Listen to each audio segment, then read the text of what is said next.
This is the 25th EPCOT International Flower and Garden Festival, and there's a lot of stuff to do, whether it's your first time there or you're a returning veteran. A little bit of planning is going to bring you a long way.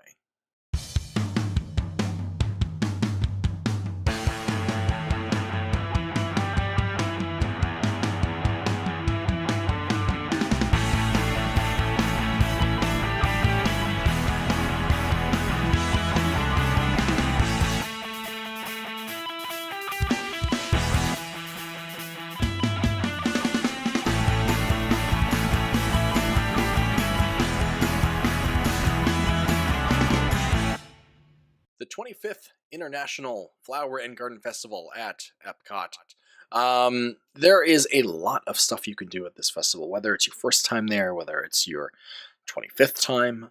I think I'm on my 6th at this time. Yeah, I think I'm at 6.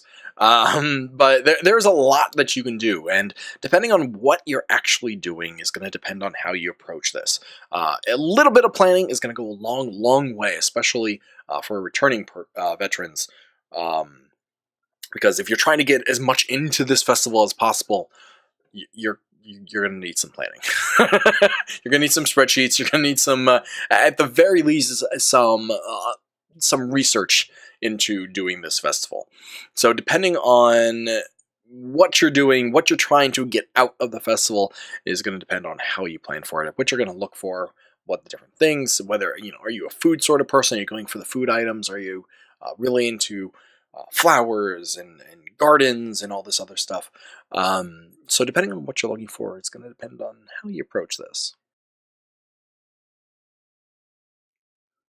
So I mentioned planning, getting information, resource. There's a lot of different places that I tend to go to find out about these festivals. It's a little bit different than your normal planning, your Disney planning. I still use touringplans.com. That's a great site to find not only your lines and everything else along those lines. I'm not a paid endorsement by any means. I do have a touring plan subscription. I've had it for years and years. And for getting lines and stuff, to get the most out of your trip, to see as many things as you can, I use it quite often. But for the festivals, it's a little bit different. I use it primarily to see what time periods are going to be the best to go. Usually weekends you want to try to avoid, if possible. All the local Floridians tend to go during the weekends for these sort of events. So it's a good idea to go Monday through Thursday, primarily if you're going to get the most out of it. And Touring Plans is going to give you a good idea of what weeks are great in there. So you just go to touringplans.com, look at the different festival sections. So this year, we have February, we have March. So just look in there, see what's available. Obviously, the vacation time periods tend to be busier for obvious reasons. You got the spring break weekend there that you want to try to avoid if possible, just because a lot of people are going during spring break. But yeah, just check out, see what works best for you, and go from there. Another site that I go to find out is the official EPCOT International Flower and Garden Festival site on Disney's page, and I'm going to include links to all these different things right in the description below, so check those out. But there you're going to see, the different stuff that Disney wants you to be aware of, what the outdoor kitchens, and see what's budding, garden rocks, and we'll get into this stuff later when we get into the different events. But it's a great place to go just to see what there is. And especially if this is your first time, the EPCOT, the official EPCOT page on Disney's site is going to give you a good overview, so you can get an idea of what's stuff going on. And we'll get more into the actual planning regarding that if it's your first time. But it's definitely a great place to go for information. And then last but definitely not least, especially because I'm a foodie. I like the food. I like all the different stuff, and that's primarily why I've been going more often nowadays to the Flower and Garden Festival, is because it's been including a lot of food. The first couple times I went, it was gardens and backyard things, which I like. I like seeing all that sort of gardening stuff. But, once you saw it once, it was, that was enough. But if you like food, the constant changing of booths, the constant new items for you to try, it definitely brought me back year after year. So a great place that I go is the Disney Food Blog, disneyfoodblog.com.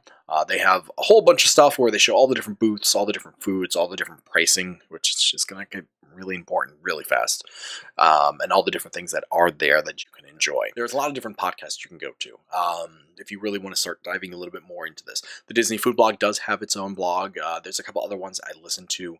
Disney Dish with Jim Hill and Len Tesla.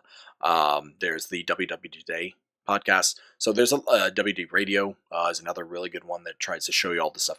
Check them out. There's different episodes they do on the different podcasts, or different podcast episodes on the different events. So just pick those out. And it's going to be a little bit more for you to get into, but you know, if you're watching this video, chances are you want to know a little bit more about these events and different things to plan into. So check those out. I'll try to see if I can find any links to them and link them down below. So if it is your first time, check those different places out. Just give them a look over. What I usually recommend for first timers is pick out a few food items. Don't go crazy. Definitely don't go crazy. Pick out one event to do. One special item to try out, and just experience it a little bit. If it's something you find you like, then you can always come back in later years, because they're going to have this year after year after year. I mean, it's the 25th year they've been doing this, so it's going to be there for you to enjoy. Definitely. It's definitely going to be there for you to enjoy. But yeah, just check out a couple different things. Don't try to go crazy. Try not to do everything, because you're just going to burn yourself out. You're not going to, if you haven't already experienced it, you're going to overdo it. Don't overdo it. Enjoy it. Go continue on. And integrate it with the rest of your trip. But if you're going there for an actual event, that's where some of the real planning gets in. And the rest of this is pretty much gonna really get into the planning for Flower and Garden Festival, especially for this year, 2018. For this year's festival, it's actually currently in session already, so this video is a little bit late. But hopefully for those that are still planning, because this festival is still going on. It's going on till May 28th. It's a long festival. So, it started, I want to say, end of February, so it's only, we're looking about a week and a half at this point in. And that's actually something that's going to be important a little bit later when you're turning to plan. You may not want to go right away. But yeah, if it's your first time, just look over the different resources. If you're a food person, definitely go to DisneyFoodBlog.com. Check out the different food items. Pick out a couple booths that you might like, and just try those. And then come back and then start really getting into that. But for the rest of us, there's some really important planning we need to do. Once you get there, get the passports. Every Disney EPCOT festival has a passport, because it's centered around the world. You want to check them out.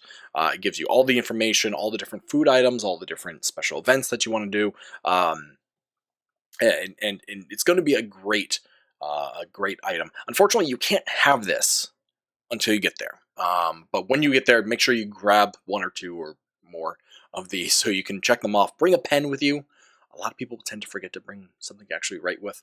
But yeah, bring a pen so you can mark off the things you like, mark the things you liked, mark the things you didn't like, mark the things that you want to try. So that way you have everything nice and handy, all in your hand, and you can go from there.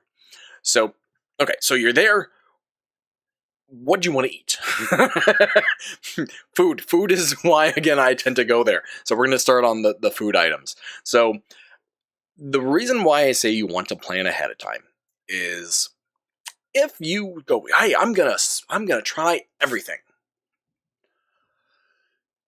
There are 16 unique different booths. There are Joffrey's booths, which there's 4 of, but I count them sort of as one booth. But then there's a lot of other booths for you to try. There are 130 items, which make that seems like a fair amount, but that's not a ton of items. If you wanted to buy every single item that they had, that would cost about $845. Now, I know Disney vacations tend to be a little bit more pricey, but I'm not going to spend $845 at a festival. It's not happening. Nope. So I like to plan ahead of time, and I'll see about including a link to a spreadsheet. I take all the food items that I find on the Disney food blog and make a nice little spreadsheet. For those that know me, I like my spreadsheets, but in this case, it really comes in handy because that way you can just mark off. Because again, you don't have the passport. The passport is a great thing, and I have the one. So here's the one from Food and Wine from last year, and as you see, we constantly are marking things up in here with all the different stuff we have, and it's great once you're down there to have. So that way, it's a nice little booklet you can carry around and use. The problem is you don't have that. So having a spreadsheet, having everything laid out is quite nice for two reasons. One, you can see all the different booths, see all the different foods, plan out what you want and go from there. But also, once the festival actually starts, the prices are released. So if you go to Disney Food Blog, and the spreadsheet will have all the prices on there. But by having it as a spreadsheet, you can actually mark off everything you like, and then you can go, oh, that's gonna be like $500. Maybe I should move that back a little bit. Maybe I should just mark some things like, maybe. We usually, when we go, we mark things in two categories. We have the must-dos and the want-to-dos. So for the want-to-dos, these are things that like, oh, that would be great. I would like that, but you know what? It's not necessary. The must-dos are the, I had this last time and I must try it again because I enjoyed it so much. And then there's also the, you know what? That sounds really interesting. I don't want to miss that opportunity because there have been times I've gone before and I haven't had the list. I didn't do the planning ahead of time. And then after I was back, I went, oh yeah, I wanted to try that hot dog or whatever it may have been. So by having everything marked down in a way, you can find out pricing. You can figure out how much you're planning on spending so you can have a good budget. Because the worst thing you want to do is end your vacation, go, oh, I spent how much? Ooh, I didn't mean to do that. Or miss something you actually want. So definitely try to figure all this stuff out. Now, in addition to that, planning all this out, all the things that you want to try. So for instance, like this year, there's a spicy hot dog that I love from the previous year that I must have. There's also a bunch of, because the Food and Wine, again, is more around concepts than the booths, whereas Food and Wine is more around the different countries. So there's different sort of themes and different things along those lines. So you may hate smoked food, so you're going to stay away from the smokehouse. But you may love pastas, so you go to where they have the ravioli and such. So in addition to all those different foods and everything else you want, you have to figure out how many days are you actually going to devote to this thing. So if it's your first time there, not a big deal because you're only going to be there, for one day, probably out of your trip, or even half a day out of your trip, and you're just going to sample a few things and go from there. But if you're going for this festival, as I said, this festival is like 2 months long or something like that, a month and a half. So you got to figure out how much of your trip are you actually going to devote. Are you going to go down for just the festival? So like our Food and Wine trips tend to be just the festival. We go down just for a few days. Or are you going to go down for, a normal trip and devote, say, 2 days for your festival? The reason for that is the food is fairly small.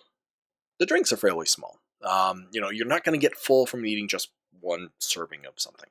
However, you're going to be eating all around World Showcase. You are going to want to plan this stuff out. You're not going to want to say, I'm going to have, 100 items. I'm going to do 100 of the items. Actually, that's a little high. Let's say 50. We'll do 50 of the items, and I'm going to squeeze it all into one day. Let me tell you, that's not a good idea. I don't know how much you think you can eat. That's probably too much. Usually the way I like doing it is in spurts. So I'll do, a round of four booths or so, and then I'll take a good 2 to 3 hour break in between. Just because you're not going to be able to eat all of it in one sitting. Don't try. You're going to feel just not good. So try to space it out. Try to figure out, okay, well, I'm going to do this corner. I'm going to do this side, or I'm going to try these I'm going to do all this. I'm going to go around and have a sweet day, and then I'm going to have a savory day or something like that. The other thing you got to figure out is, are you going to have a dinner? because a lot of times you want to plan your dinner, and that all goes into the planning normal Disney trips. But if you have a dinner planned, well, you're not going to be full. For your dinner, you want to enjoy your dinner, so you got to figure out, okay, well, I need enough time in between, when I'm doing my snacking around the world and when I have my dinner. Or maybe you have a lunch and your dinner. So you got to figure out, yes, maybe you might be in Epcot, but if you have a dinner at Le Cellier planned, you don't necessarily want to fill up on food before then. So those are something you have to figure out when you're planning stuff out. Again, this is why having a little bit of planning is going to go a long way later on. If you can figure, oh, well, I'm going to be on Epcot this day for dinner, so I'm going to try 2 or 3 booths, for lunchtime. So another thing you want to do is look at the pictures. A lot of this stuff tends to be foods you may not be familiar with. You may not be able to really figure out, oh, well, what the heck is a there was stuff I couldn't even pronounce, especially like over in France. I'm not French. As you can tell from this structure, I'm much more of a Germanic mentality. So like smokehouse and beer garden and that sort of stuff is stuff that I know, and stuff. What is a tarte alla tomata provascali? No idea. Apparently it's a tomato tart with sauteed onions. You need to go to these sites, especially, as I said, the Disney food blog, and look at the pictures. See, like, ooh, that looks interesting. And you're like, oh, that's something I can't pronounce. I want to try that, though. So definitely take a look at the different pictures going to Disney food blog. They tend to have the menus out 2 months or so before for the Flower and Garden. The Food and Wine tends to be a little bit different, and I'll make a different video about that. But you can tend to get a lot of information ahead of time, so definitely check that out. Also, where are you going to eat? This seems stupid. There are tables all over Epcot. Don't expect you're going to get one, especially if you're going on a Friday night. Saturday night, Sundays tend to be pretty crowded. So finding a spot can actually be kind of difficult. There's nothing wrong with eating on the trash cans. Disney trash cans are incredibly clean and usually going to have plates and everything else. We actually tend to get these little trays that they give you with have a little cup holder and everything else on top of everything else that you can get, which I strongly recommend, and we'll get into that when we get into the merchandise stuff. But don't be afraid to eat on the trash cans, because otherwise you're going to be standing there trying to eat, and it's going to be a pain. Don't try it. Find a surface, put it down. Hopefully you can get a table. Tables are great. It's usually in the shade, which is also nice. Some of the areas have their own full-on seats, like picnic areas. Use those. I tend to have someone sit down at a location when everyone else goes to get the food, and then you all come back, and then that way one person can sort of lock down a table. But as I said, if you can't get that, definitely, there's nothing wrong with eating on the trash cans. They're nice, big, flat surfaces, and Disney tries to keep them fairly clean, and they tend not to smell. So it's not like your typical trash can that you find at a typical theme park. These are Disney trash cans. They're pretty nice. Now, last thing when it comes to food, don't get 2 of everything. So if you're going, so I go typically with my wife. Sometimes we go with friends. If you're going to go get this stuff, unless there's something you both go, yes, we're definitely going to have that. And I'm not going to share with you. Sharing food is good, especially if you're trying to eat a lot of different stuff. Get one thing for the 2 of you to share so you both can taste it. This is a tasting sort of event. This is not a sit down, have dinner sort of event. This is a you and someone else and a bunch of other people all enjoying all these different foods, things you may not normally try. In fact, I recommend.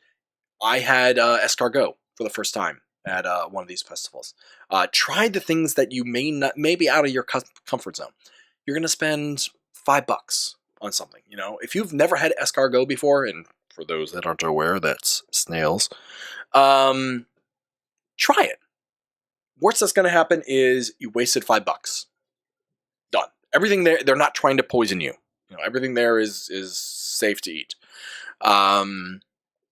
So you can try something you would never think that you might enjoy, and worst case, you don't like it. Best case, hey, that wasn't so bad. In my case, escargot, had I not known it was snails, it would probably be a 3.5 out of 5. And 3 is sort of my Disney average. 2 is sort of my real world average.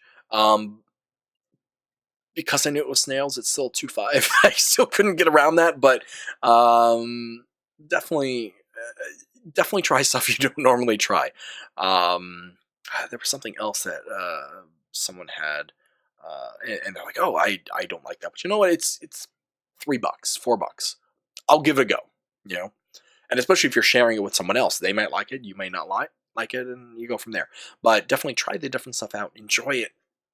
See what you like, see what you don't like, and mark it down. So take this. I mean, as you saw, there's tons of writing about different stuff here. And then at least you can go, oh, I did not like that. I did not like that at all. Or you can look back in the previous years and go, oh, that was terrible last year, but the previous 2 years I liked it, so we'll try it again. So definitely check that out. Try again. Try everything.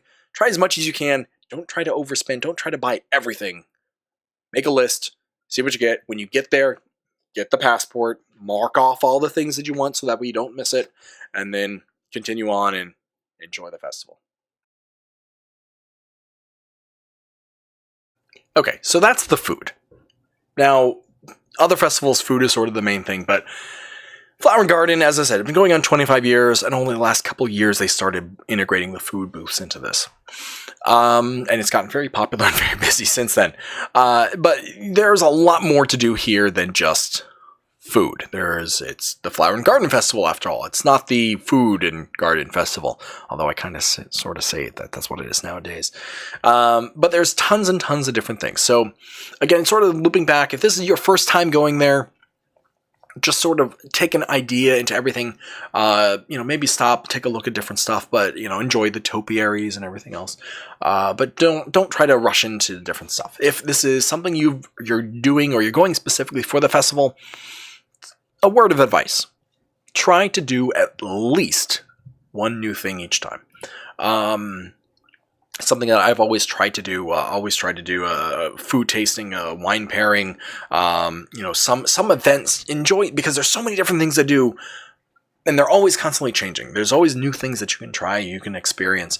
I recommend that every single trip, try to plan at least one thing for you to do that you haven't done before, something new, something different, because that's going to keep it interesting, keep it fresh in your mind. So what can you do at the Flower and Garden Festival for 2018?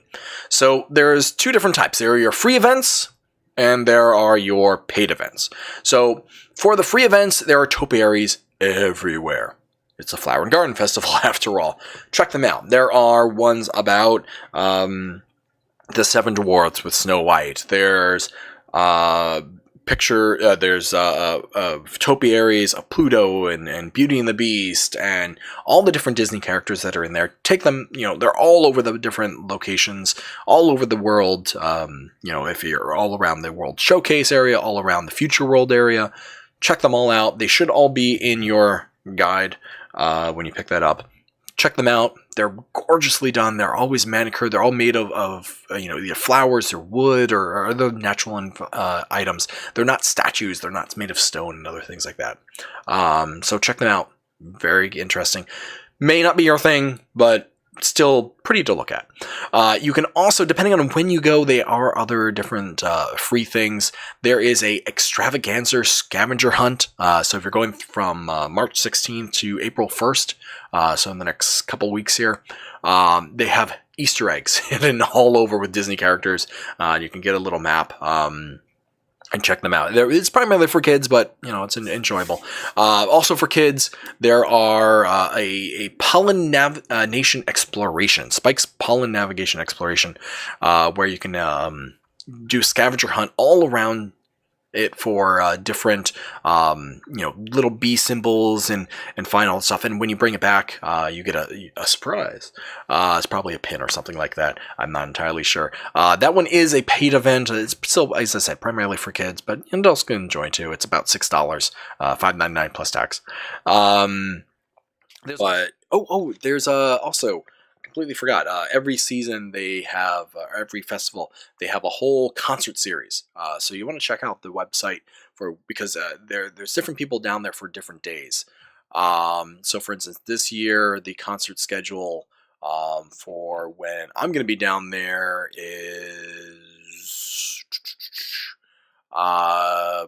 Joe D. Mencina. Don't know.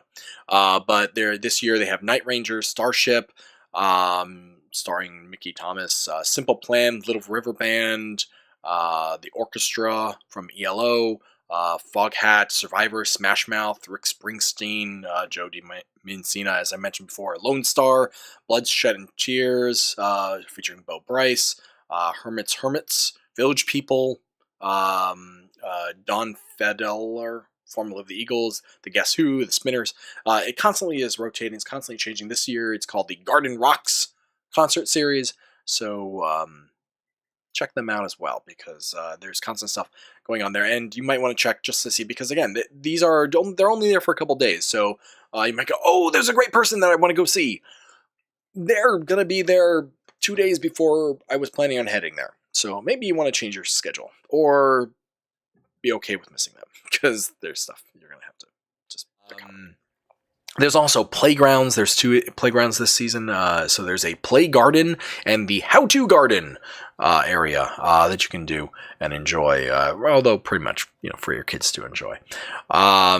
There's also a English tea garden tour. Now I've done this before, and they go around and they explain that there are 364 different teas. One plant. So that's at the Twining areas over at EPCOT. They do it Monday through Thursday at 3:30 and 5. So you go in the morning when they open up, put your name down. They do fill up fairly quickly. So definitely check those out. It's very interesting. Go around and see all the different teas and what is a tea, what isn't a tea. Hint, herbal teas, not teas. It's all from one plant, and they'll drill that into your brain by the end. There's also a royalty garden tour, which is a little bit more. It does actually cost money. It's $18. But in addition to the tea stuff and everything else, and they get a lot more into it. They teach you how to drink tea, and they give you scones and all this other stuff. So that's $18 a person. Most of the stuff is fairly inexpensive that you can enjoy. And you go to 407 WDW Tour in order to schedule that. You can also schedule at that same location Gardens of the World. Now, this is something if you've done this quite a bit, you can do, or if you have a lot of time, because this is a 3-hour walking tour of all the different gardens at EPCOT that you can enjoy, and they get behind the scenes and they show you how they manicure them and take care of them, and how this is the Japanese one and we have to do this sort of stuff over here, where the French gardens we have to do something different. So it's 3 hours. It's quite a bit of time. It's $85, but if you're really into gardening and that sort of stuff, very interesting, and definitely check that out. And again, you can go 407 WDW Tour. If $85 and 3 hours is a bit long for you, you can also, they do have the behind the scenes over at Living with the Land. That's 1 hour and $25, a lot cheaper and usually a lot more available. That is something that is available year round, but because it is the Flower and Garden, it's something, it's sort of right in that interest range. So you can definitely check that out as well.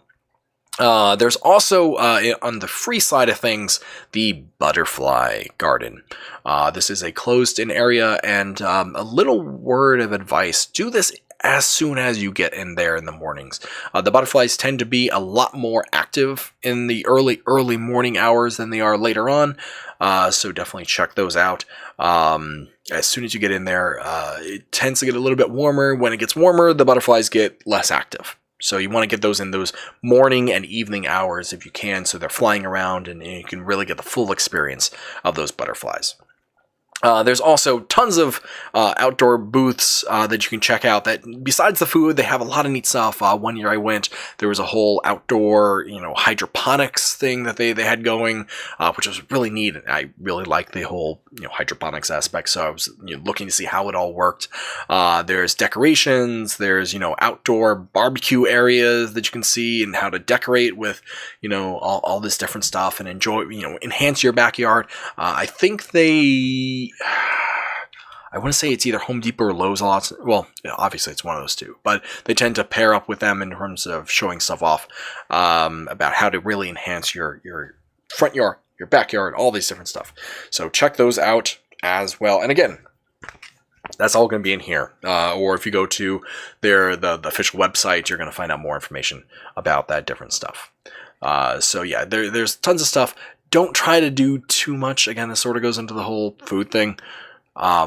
Try to really plan one thing. I mean, when you're walking around, you're going to enjoy the topiaries and stuff. But don't try to do the garden tour and the gardens of the world and behind the scenes and do the... No, try to space the different stuff out so you're not overburdening yourself. Because you know what? If you try to rush it, if you try to do too much, it's not going to be enjoyable. So do a little bit of planning ahead of time. It's going to go a long, long way. Merchandising. There's tons of merchandising that you can get here as well. Some of it is limited edition. In fact, pretty much everything that's labeled Flower and Garden is going to be limited edition, usually with a year on it. Then you can only get it, while you're down there. Some of the stuff you can get online. At the Shop Disney store. Some of the stuff is local only. You have to be physically down there. And they only have certain quantities of a lot of this stuff. Some of it is more mass-produced than others, and it's going to depend on when you go. So if you're going later in the season, you may not be able to find everything. Whereas if you go earlier on, you might find stuff. They've also, a lot of times there are annual pass holder only items, so you have to be an annual pass or a gold pass or one of those sort of long-term passes. I think it's also for Florida residents in order to get those different things. Actually, maybe not Florida resident. It might be annual pass or gold pass only. So for those special Apple or the annual pass sort of items, there is usually something. This year it's a magnet. Usually it's like, oh, it's wine glasses or, bird feeder or, something weird. This year it's magnets. If you are going the first half of the year, so February 20 or first half of this festival, so February 28th to April 8th, it's a Mickey magnet. And if you're going April 9th to May 28th, it's a mini magnet. Pickup locations are still over at the Fountain View Hallway, which is behind Club Cool. There's also, if you go to the Festival Center and around the booths, there are other annual pass exclusive merchandise, including apparel, different t-shirts, pins. There's a magic band you can get to get it's a Figment one, I think, white Figment one. I think it's a white Figment one. There's also, I'm going to try to say this right, Dooney and Burke. Apparently they're high-end fashion something or other, but they make a handbag that's annual pass only as well. And you're going to find those around the different places at the Festival Center, at the different booths and such.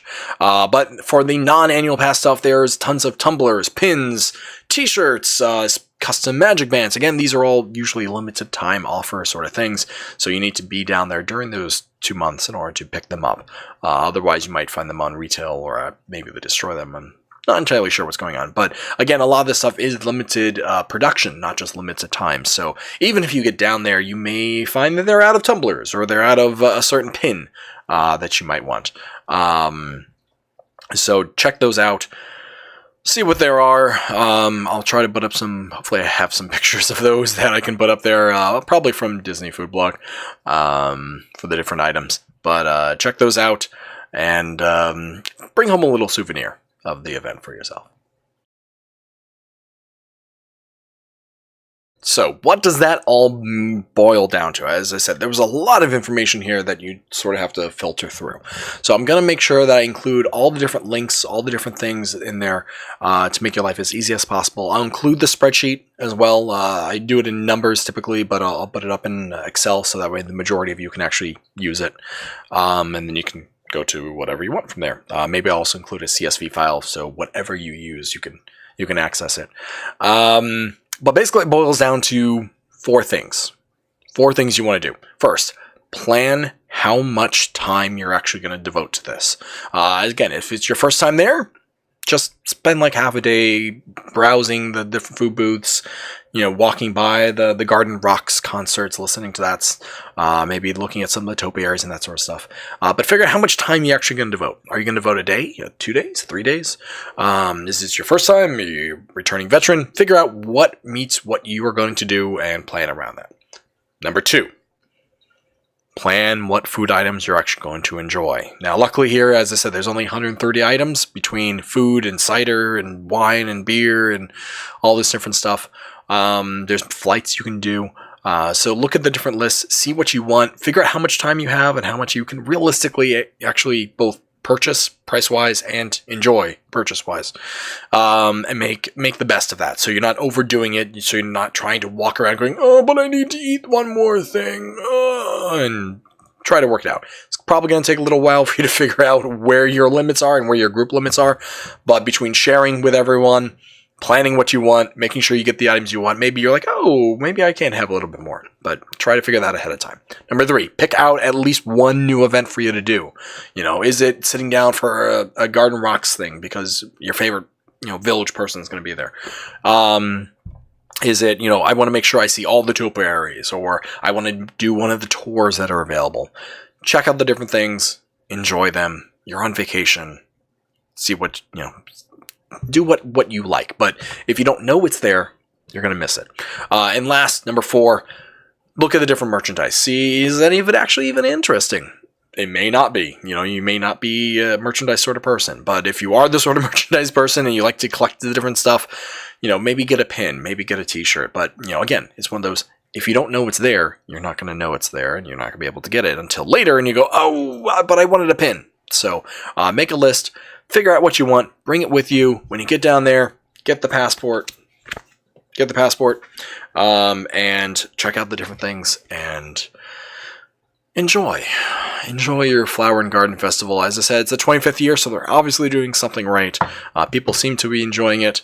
Hopefully you will enjoy too. And as I said, with a little bit of planning, you're going to get a lot more enjoyment out of it, and not miss the things that you really want. So this is Tasel with the Disney with Tasel section for the different events here for planning, and I hope to see you guys next time. Enjoy your Disney. Bye.